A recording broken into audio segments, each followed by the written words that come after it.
Is he the most exciting superhero in the world?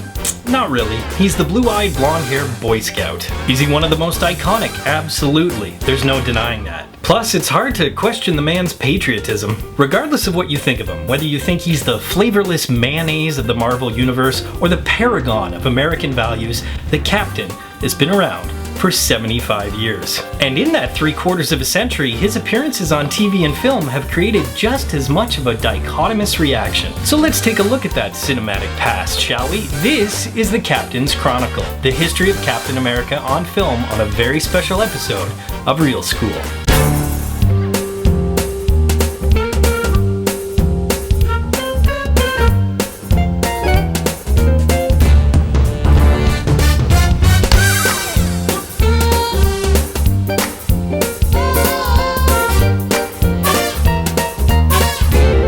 If you're not too familiar with the Captain, then there may be a few surprises you just don't know about him. For one, he is arguably the patriarchal linchpin of the entire Marvel Comics franchise, and yet wasn't created by Stan Lee. Even more shocking than that, he wasn't even created by Marvel Comics. The equally brilliant Joe Simon and the man who would be king of Marvel Comics, Jack Kirby, created Cap in 1941 for Timely Comics, in part to escape the super part of superheroes, and in part as a political comment about wartime. So surprise number one, he was named Captain something because Simon and Kirby thought there were too many characters out there with super in their name. To no surprise, a man plastered in a spangly outfit who personally punches Hitler is partially political. And while soldiers were actually reading Captain America on the front line, let's not forget, he was created for kids.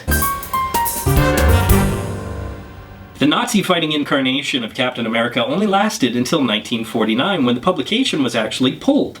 Makes sense, as the wartime politics were long gone. But the next resurrection was the one we're all familiar with, when in 1963, Marvel thawed out the capsicle and he became an integral part of the Avengers. And when you hit icon status, it can mean only one thing.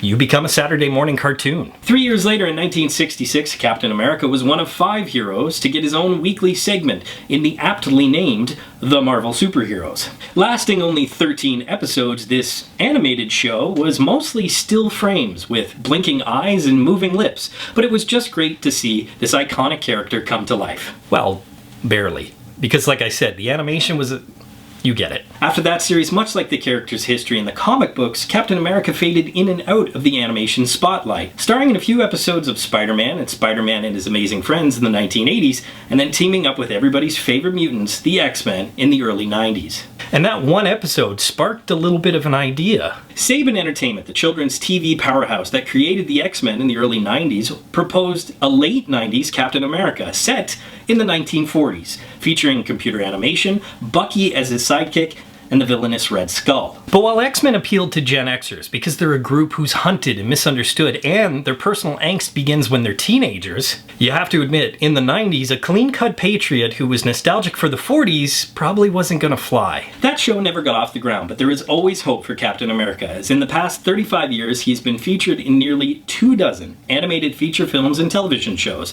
and in this post-Marvel cinematic universe has rightfully found his place in shows like Hulk and the Agents of Smash, Ultimate Spider-Man, and Avengers Assemble. But if you want some other surprises, let's not forget about the other TV appearances that the Cap has made.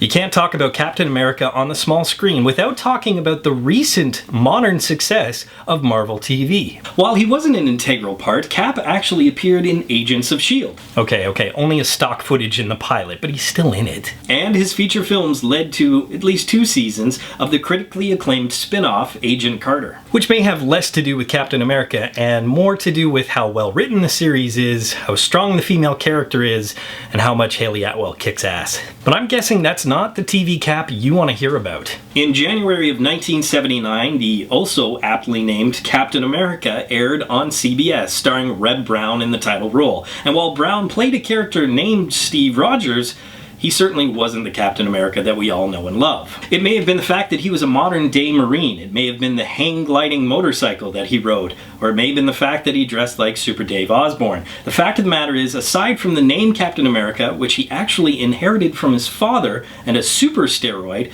there are very few similarities between this Captain America and the iconic one. So what do you do when a film's a train wreck?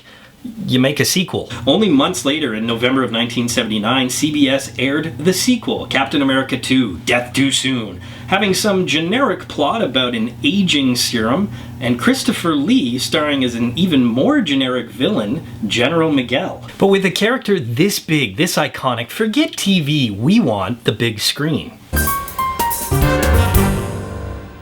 Much like the rest of these legendary, iconic superheroes, it didn't take long for the first live-action adaptation of Captain America, especially considering how appropriate it was to have a production company named Republic produce a series of serials about a gun-toting, superpowered patriot. In 1944, 3 years after the character's inception, that's just what we got, 15 chapters of Captain America, who, once again, wasn't really Captain America. Dick Purcell starred not as Steve Rogers, but as District Attorney Grant Gardner. Was the name Steve Rogers too ethnic for Republic? The scary thing is the ample-sized Purcell actually died of a heart attack just shortly after filming Captain America. Many say it was actually his stunts as Captain America which strained his heart in the first place. It would take almost 30 years for Cap to return to the big screen, and this must have been a Republic nightmare, because in 1973 it was actually an unlicensed Turkish production entitled Three Giant Men, which actually starred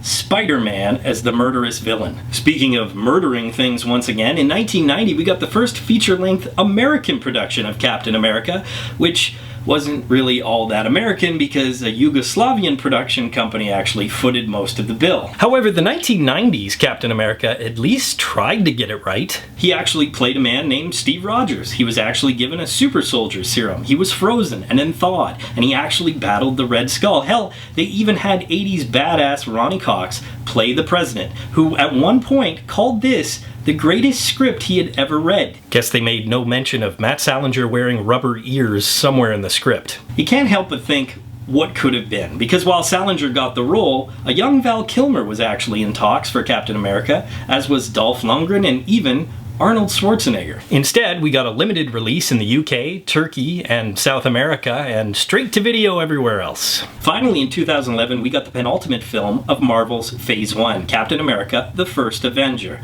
And everything just seemed to click. The casting of Evans, even after Fantastic Four, seemed like a brilliant gamble. And of course, casting Hugo Weaving as Red Skull could be nothing but brilliant. They even got Joe Johnson to direct, who already covered 40s era heroes with The Rocketeer. Joe Johnson, eh? Talk about boring white bread names. That was my grandfather's name. After Cap took his rightful place as leader, even in that ridiculously tight suit, in 2012's mega blockbuster The Avengers, it was the Russo brothers making a name for themselves, crafting the surprisingly epic Captain America: The Winter Soldier in 2014. It's not very often the filmmakers can actually take the reins from Joss Whedon and the reins for an entire cinematic universe. But after Age of Ultron hit big in the box office in 2015, but hit Whedon's social media presence even harder, that's exactly what they did, as the Russo brothers will be back after the massive Captain America Civil War to helm Infinity War Part 1 and 2 in 2018 and 2019. And because of the work of Evans, Whedon, and the Russos,